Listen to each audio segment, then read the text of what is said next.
함께 예배하는 모든 분들 가운데 이 말씀의 축복이 함께 하시기를 주님의 이름으로 축원합니다.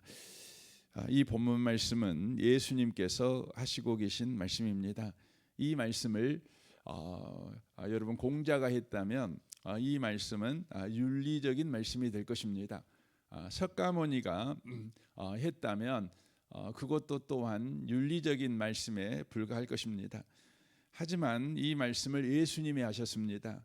그러므로 이 말씀은 구원의 말씀이 되는 것입니다. 예수님은 구원하러 오셨습니다. 죄로 바로 문드러진 우리 인생을 바로 구원하기 위해서 오신 것이죠. 그러므로 오늘 이 본문 말씀을 우리가 읽어보면 어떻게 이 말씀이 구원의 말씀이 될 수 있는가, 그런 의구심을 우리가 갖게 됩니다.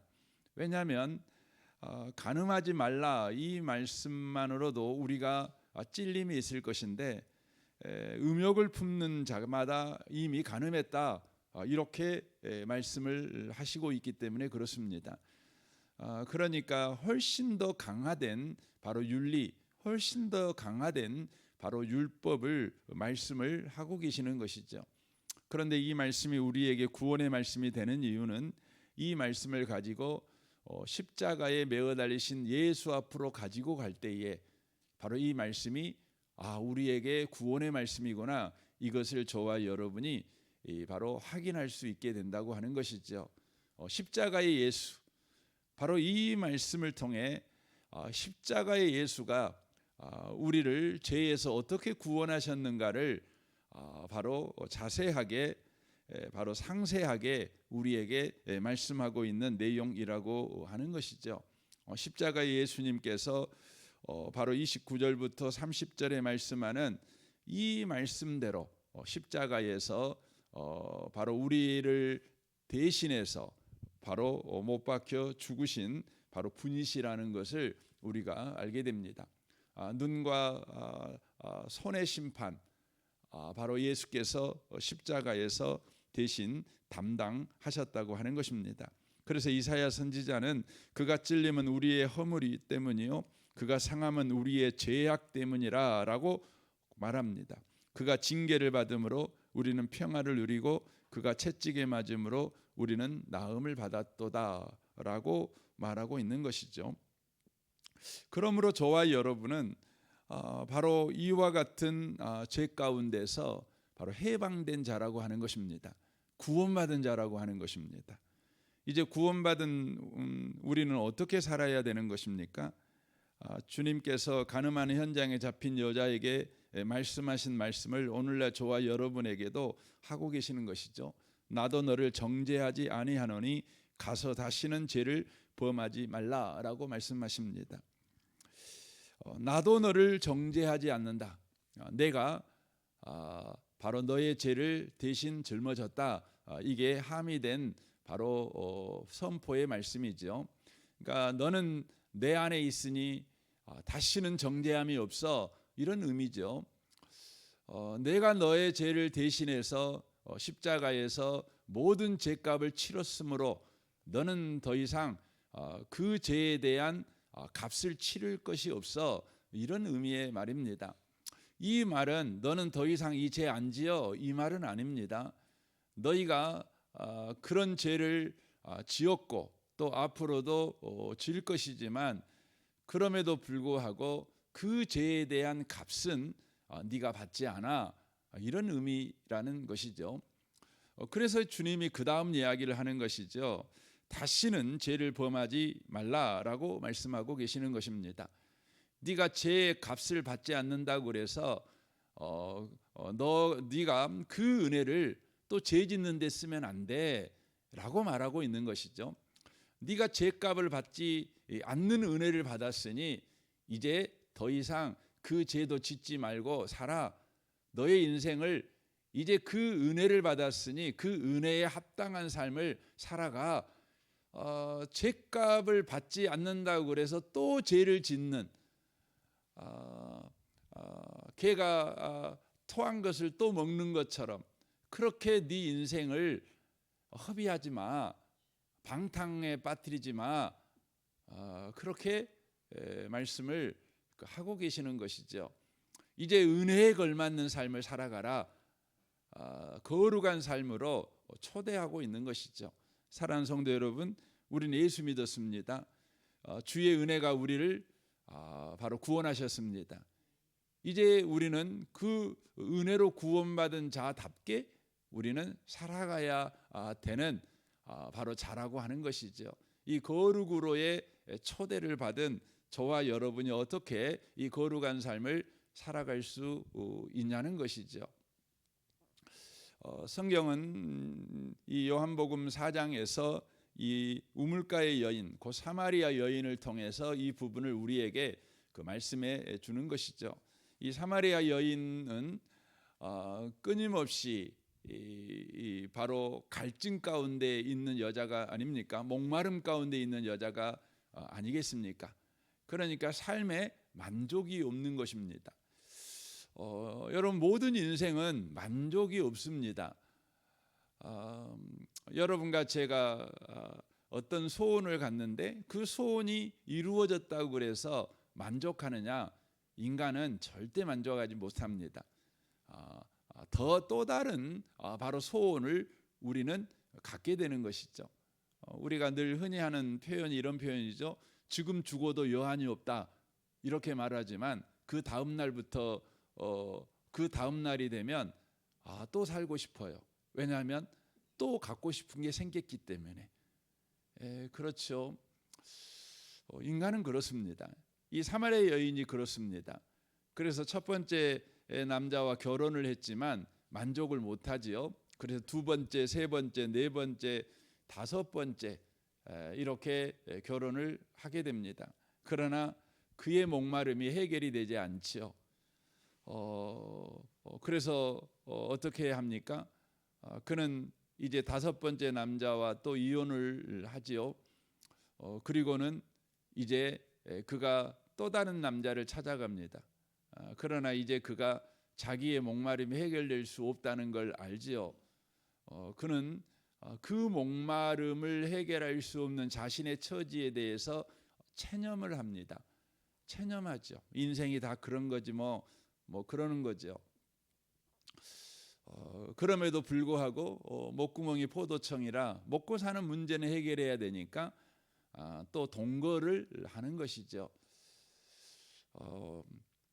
옛날에는 여자는 그 경제 활동을 할 수가 없는 것입니다. 그래서 우리가 성경 룻기서에서 보면 과부인 나오미와 룻이 할 수 있는 일이 뭡니까? 남의 밭에 가서 여러분 이삭 줍기를 하는 것입니다. 그것이 그 당시에 그 여성이 할 수 있는 유일한 경제 활동입니다. 그러니까 이 여자가 안정적인 경제 생활을 하기 위해서 바로 다른 남자와 동거를 하는 것이죠. 그러는 사이에 이 여자는 모든 관계가 끊어지지 않습니까? 애로운 여자가 되고 고독한 여자가 되고 고립된 여자가 되지 않습니까? 그런데 이 여자에게 예수님이 찾아오시죠. 그리고 예수님께서 이 여자와 대화를 하게 되는데 이 여자가 바로 예수님께서 선지자구나 이 생각을 갖게 됩니다. 그러니까 이분이 바로 하나님께서 하나님의 말씀을 전하라고 보낸 분이구나라는 생각을 갖게 됩니다. 왜냐하면 자신의 목마름을 정확하게 바로 알았기 때문에 그렇습니다. 그러자 이 여자가 예수님에게 질문을 하지요. 하나님이 보내신 사람이다라는 생각이 들자 그에게 첫 번째 질문이 뭐냐? 바로 그것은 예배에 관한 질문이었다는 것입니다. 어디서 예배를 드려야 되는 겁니까? 이 질문이죠. 예루살렘에서 예배를 드려야 됩니까? 아니면 여기에서 우리가 예배를 드려야 됩니까? 이렇게 바로 질문을 하는 것이죠. 이것은 바로 모든 목마름이 어디에서 시작됐는가 이것을 바로 보여주는 영적 바로 절규다 이렇게 말씀을 드릴 수가 있는 것이죠. 바로 모든 목마름은 바로 하나님과의 관계, 예배의 목마름이라고 하는 것입니다. 그러니까 예배라고 하는 것은 의식이 아니죠. 하나님과의 친밀한 관계를 말하고 있는 것입니다. 하나님과의 친밀한 관계가 바로 모든 목마름의 바로 시작이라는 것을 바로 이야기하고 있는 것이죠. 그때 예수님께서 그 여인에게 이야기를 하는 것이죠. 하나님의 영이시니 예배하는 자가 영과 진리로 예배할지니라 라고 말씀하고 있는 것이죠. 그러니까 우리가 계속해서 우리가 살펴봤던 것이 영적 간음이 육적 간음을 낳는다 이렇게 이야기된 거죠. 그러니까 예수님께서는 이 영적 간음, 이 목마름 이걸 해결하는 방식은 뭐냐? 바로 어디서 예배드리는 것이 아니라 어떻게 예배하느냐. 곧 하나님을 만나는 것은 어디가 아니라 어떻게 예배하는 것인데 바로 하나님을 만나는 예배를 드렸을 때에 바로 영적 목마름이 해결되어 영적 평안 가운데 바로 가게 된다. 이제 거룩한 삶을 살아갈 수 있다. 이것을 이야기하는 것입니다. 그러면서 가르쳐주는 방식이 뭡니까? 하나님은 영이시다. 이렇게 말합니다. 이 하나님이 영이시다는 것은 뭐 1차적으로는 안 보인다는 것이죠. 영이라고 하는 것은 몇 가지 의미가 있는데 제가 이 아침에 세 가지로 좀 이야기를 하고 싶습니다. 첫 번째는 안 보인다. 두 번째는 영원하다. 세 번째는 인격적이다라는 의미입니다. 그러니까 안 보여요. 그런데 영원하셔요. 그런데 인격적이에요. 인격적이라는 게 어떤 의미냐면 관계한다는 것입니다. 관계가 된다는 것입니다. 이게 인격적입니다. 여러분은 여러분 아내한테 인격적이십니까? 그 말이 어떤 말이에요? 아내를 여러분의 대화의 상대로 인정해 주는 거예요. 그리고 대화하는 거예요. 이게 인격적이에요. 그러니까 여러분 무시한다는 게 뭐죠? 비인격적으로 대한다는 거죠. 나를 대화 상대로 여기지 않아요. 나를 기쁨의 상대로 여기지 않아요. 나와 의논 상대로 여기지 않아요. 나와 함께 걸어갈 상대로 여기지 않아요. 여러분 그게 뭐죠? 무시하는 거예요. 그게 비인격적으로 대하는 겁니다. 여러분 인격적으로 대한다는 것은 바로 함께 한다는 것입니다. 대화한다는 겁니다. 나눈다는 것입니다. 그래서 참 저 사람은 인격적이야 라고 말하는 건 뭐냐면 나를 늘 대화 상대로 여겨주는 겁니다. 나를 그렇게 대해주는 것이죠. 이게 인격적입니다. 그러니까 하나님이 영이시다라는 말은 하나님은 우리를 항상 인격적으로 대해 주셔요. 나를 대화 상대로 여겨 주셔요. 함께할 상대로 여겨 주셔요. 기쁨을 나눌 대상으로 여겨 주셔요.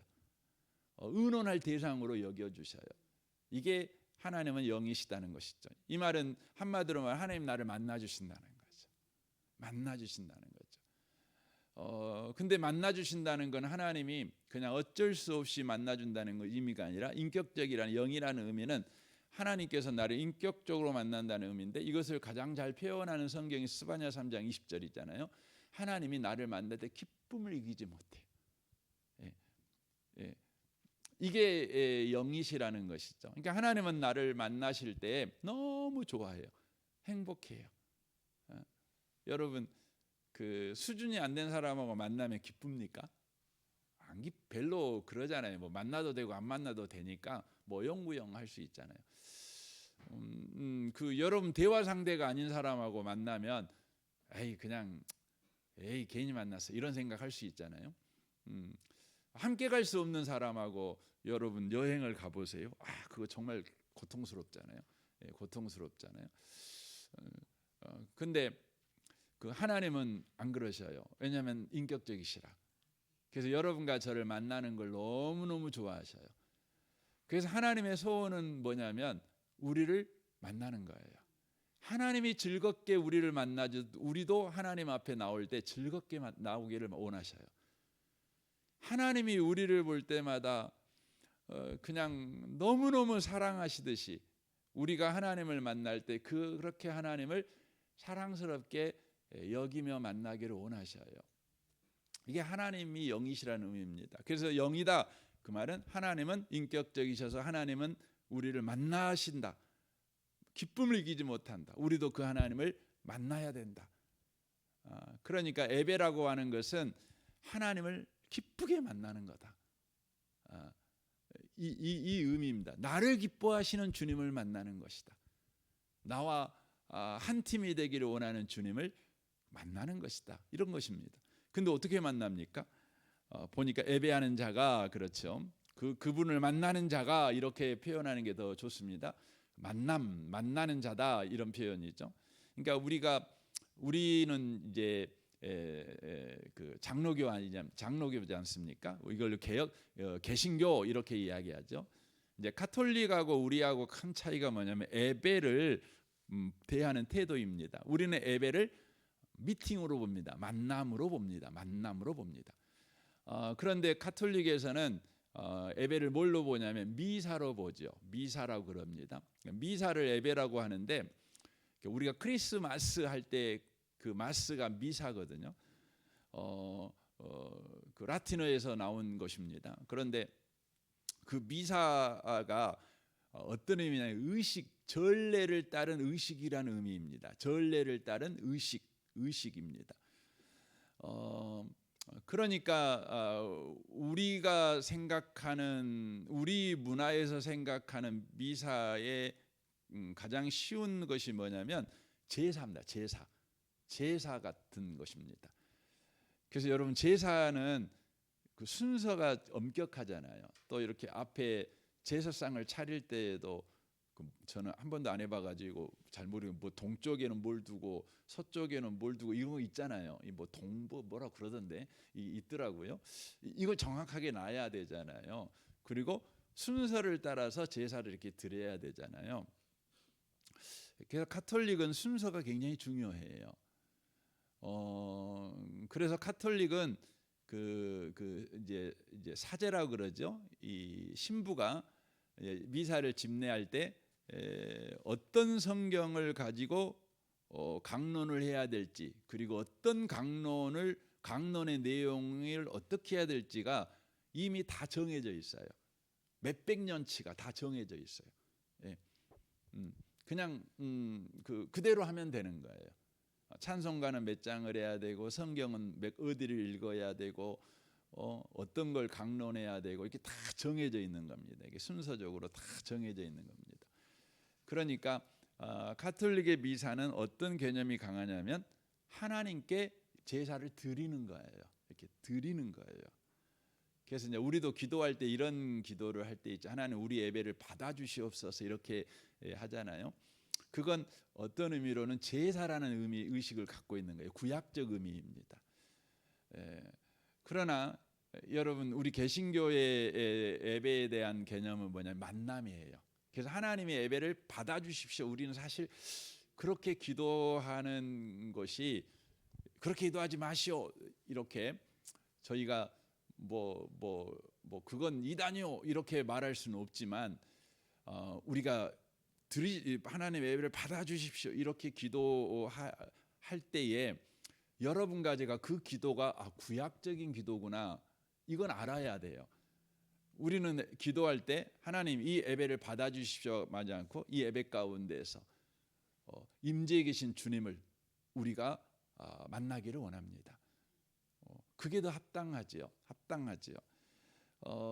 그래서 우리는 예배는 만나는 거예요.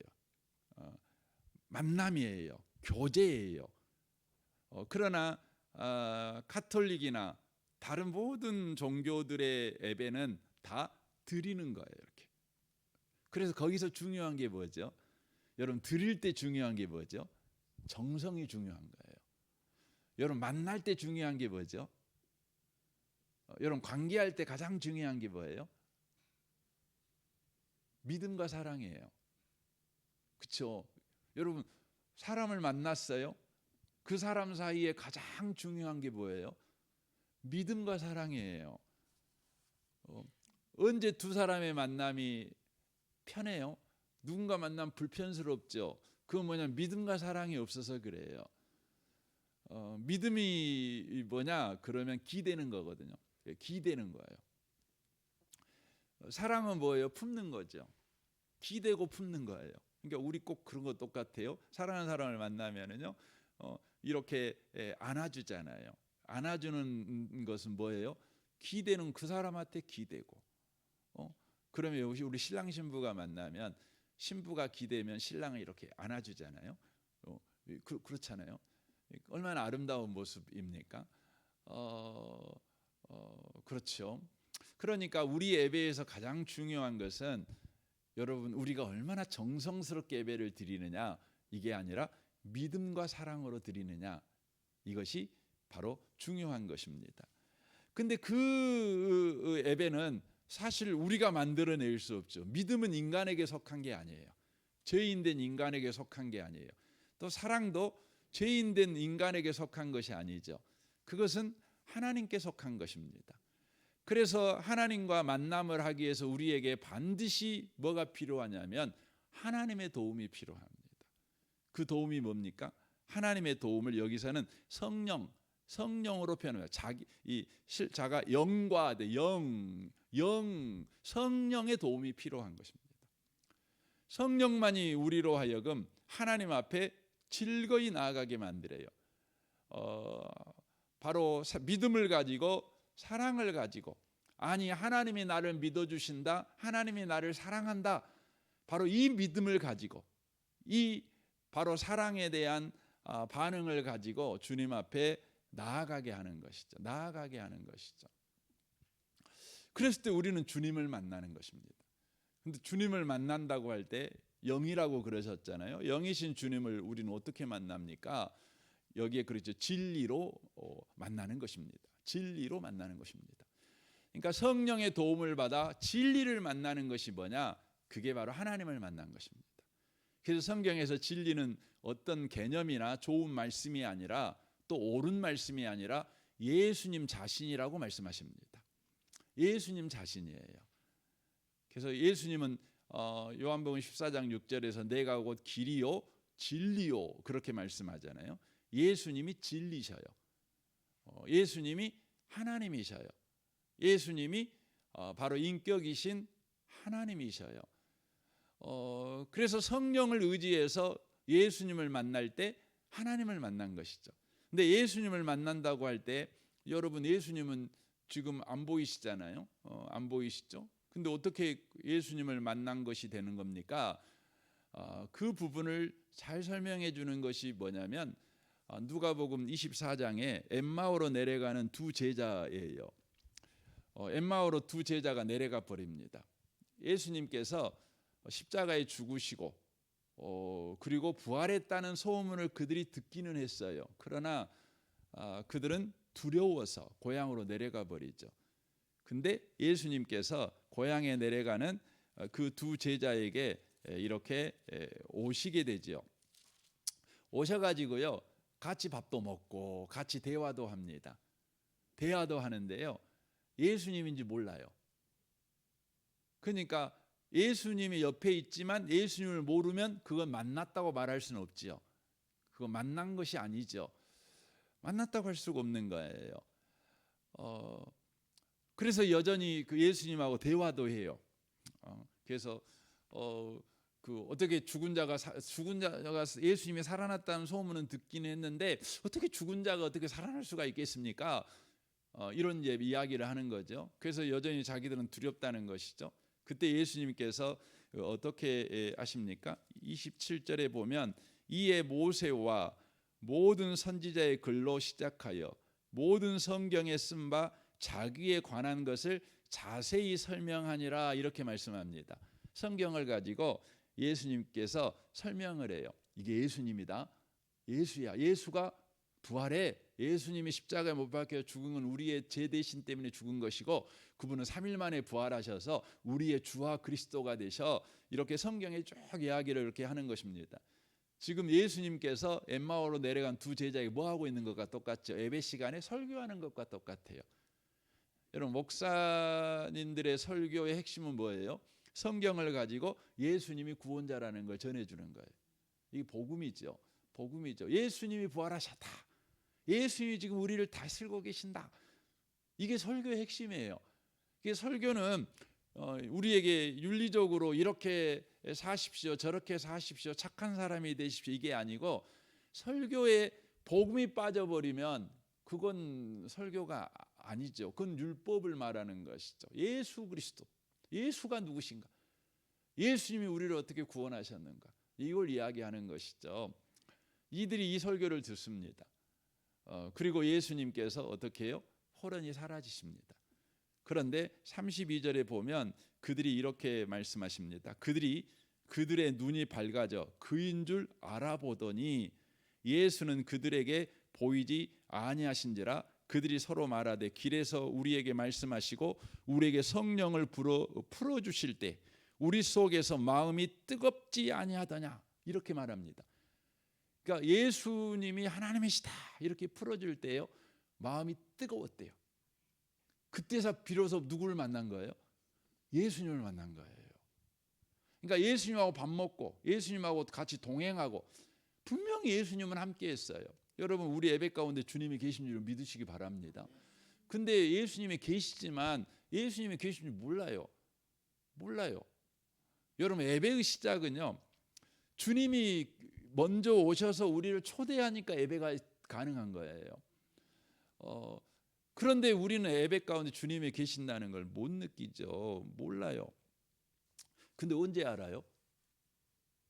언제 우리가 예수님을 만나게 되냐면 말씀을 통해서 예수님이 하나님이시다, 구원자시다, 이게 내 마음에 늦게 깨달아져요. 알아져요. 그게 뭐냐? 예수님 만난 것입니다. 그러니까 사마리아 여인이 그렇게 된 거죠. 사마리아 여인이 예수님하고 이렇게 처음에 대화할 때, 물도 먹고 이렇게 할 때는 예수님을 선지자로 이해했어요. 이분은 그 사람이지만 특별한 분이셔, 이렇게 이해를 했죠. 그러나 예배에 대한 가르침을 할 때에 이 여자가 뭘 느낀 거예요? 이분은 그리스도다, 이분은 구원자다, 이렇게 알게 된 거죠. 이것을 아는 그 순간 이 여자는 비로소 예수님을 만난 거예요. 그러자 이 여자의 모든 목마름이 일순간에 해결돼 버려요. 그 증거가 뭡니까? 지금까지 자기의 목마름을 해결하는 바로 상징적인 것이 있었는데, 그게 뭐냐면 양동이었어요. 물 기르는 양동이었어요. 근데 그 양동이를 그가 버려버립니다. 그리고는 어떻게 해요? 동네 사람들에게 뛰어가는 것이죠. 자기를 스스로 고립했던, 바로 고독하고 고립된 인생이요, 예수님 때문에 일순간에 깨져버리는 것입니다. 벽이 무너져 버린 것이죠. 그리고 길이 나는 것이죠. 그리고는 그들에게 가서 말하죠. 내게 이렇게 하시는 분에게 다 와서 보라. 그가 그리스도라는 거예요. 나를 이렇게 변화시키신 분에게 다 나와라. 그분은 그리스도다. 내가 예수 만났는데, 내가 예수 만날 때 내 삶에 이런 변화가 일어났다는 거죠. 그러니까 우리도 다 예수 만나러 가자, 그러는 것이죠. 사랑하는 성도 여러분, 여러분이 예수님의 손을 잡았다고 그래서 예수를 만나는 게 아니에요. 예수님하고 눈을 마주쳤다고 그래서 예수님을 만난 것도 아니에요. 예수님하고 같이 밥 먹었다고 해서도 예수님 만난 게 아니에요. 언제 예수님 만난 거예요? 말씀을 들을 때요, 예수님이 하나님이라고 믿어져요. 깨달아져요. 예수님이 구원자라고 여러분과 제가 믿어져요. 그것이 마음이 뜨거워져요. 그게 예수 만난 겁니다. 그러면 여러분과 저는 바로 다시는 죄를 짓지 않는 삶을 살아갈 수 있어요. 그러니까 우리가 예배 가운데 올 때마다 예수님을 못 만나는 거예요. 우리는 그냥 가톨릭 신자처럼 의식으로 예배를 드리는 거죠. 그냥 유교를 믿는 사람이 조상에게 제사를 드리듯이 우리가 예배를 드려요. 그렇지 않습니다. 예배는 만나는 것입니다. 그래서 여러분과 제가 예배에 올 때마다 성령을 의지하세요. 성령님께서 바로 말씀이 증거될 때마다 예수님이 누구이신가를 깨닫는 은혜를 주십시오. 예수님이 누구이신가가 귀에 들리는 은혜를 주십시오. 여러분과 저는 신앙생활을 1년 2년 한 건 아니잖아요. 예수님이 구원자라는 거 누가 모릅니까? 알잖아요. 다 머리로는 압니다. 지식적으로는 압니다. 근데 마음을 뜨겁게 하진 않아요. 예수가 나의 구원자라는 것이. 이건 성령님이 하시는 일입니다. 그게 예수 만나는 겁니다. 사랑하는 성도 여러분, 주님이 다시는 너를 정죄하지 않겠다. 너는 이제 정죄할 것이 없어. 그러니 너는 다시는 죄짓지 마. 바로 주님이 말씀하는데, 이 거룩의 초대의 삶을 어떻게 살아갈 수 있는가? 바로 예수님이 하나님이시다, 예수님이 구원자시다 말씀을 들을 때마다 이 바로 뜨거워지는 은혜가 있게 될 때, 그게 예수 만나는 사건입니다. 여러분의 매 예배가 그런 은혜가 있는 예배가 되시기를 주님의 이름으로 축원합니다. 아멘. 우리 같이 기도하겠습니다.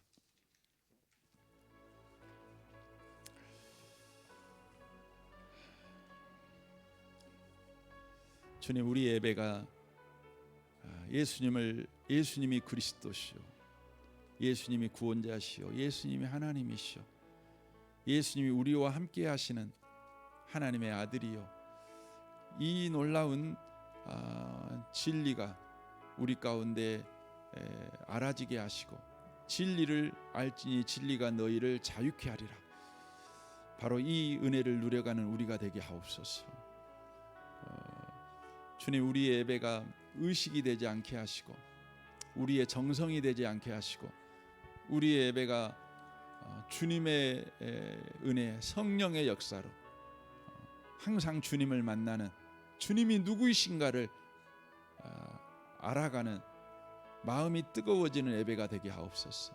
특별히 내일 주일인데, 내일 주일 예배가 주여 그런 예배가 되어 주님 모든 성도들이 바로 악습을 끊고 목마름이 해갈되어지며 참된 자유를 누리는 은혜가 있게 하옵소서. 강단을 축복하시고 또 섬기는 모든 분들에게 성령의 충만함을 더하여 주시고, 성도들의 걸음걸음이 주님을 만나는 기쁨이 있는 걸음걸음이 되게 하옵소서. 여러분 기도하시면 좋겠습니다. 여러분 가정과 직장을 위해서, 또 우리 성도들을 위해서, 또 모든 관계를 위해 기도해 주십시오. 오늘 이렇게 10시에 우리 성령 수양회가 시작이 됩니다. 섬김이 되시는 분들은 9시까지 와주시기를 바랍니다. 이 나라를 위해서, 이 민족을 위해서, 북한과 열방을 위해서, 선교사님들을 위해서, 특별히 우리 농어촌 교회와 목회하는 목사님과 성도들을 위해서도 여러분 기도해 주십시오. 우리 좋으신 주님께 통성으로 구하겠습니다. 기도하겠습니다.